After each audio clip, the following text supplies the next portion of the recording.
Hello everyone, আজকে আমি বানাতে চলেছি প্রথমবার চিংড়ি মাছের মালাইকারি। তো সবার প্রথমে কড়াইতে তেল দিয়ে তারপরে আমি ভালো করে মাখিয়ে নেব।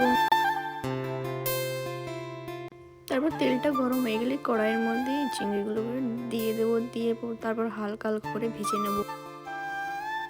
তারপরে ভাজা হয়ে গেলে তারপরে তুলে নেওয়ার পর সামান্য তেল দিয়ে তারপরে তেলটাকে গরম করে জিরে দিয়ে দেবো। তারপরে পেঁয়াজ বাটা দিয়ে দেবো। ভালো করে পেঁয়াজটাকে লাল লাল ভেজে তারপরে আদা রসুন বাটা দিয়ে দেবো। আদা রসুন দেওয়ার পরে ভালো করে লাল লাল ভেজে নেবো।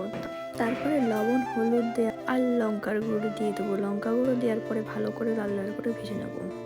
তারপর লাল লাল ভেজে সামান্য অল্প একটু জল দিয়ে দেবো। তারপর মশলাটাকে ভালো করে ভেজে নেবো। এরপরে নারকেলের দুধটা দিয়ে দেবো। তারপর সামান্য একটু চিনি দিয়ে দেবো।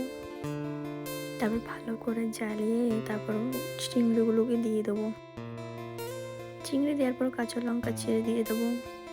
এরপরে ধনেপাতা কুচি দিয়ে তারপর গরম মশলা গুঁড়ো দিয়ে নামিয়ে ফেলবো। বন্ধুরা, ভিডিও যদি ভালো লাগে লাইক অ্যান্ড সাবস্ক্রাইব করে দিও। বাই।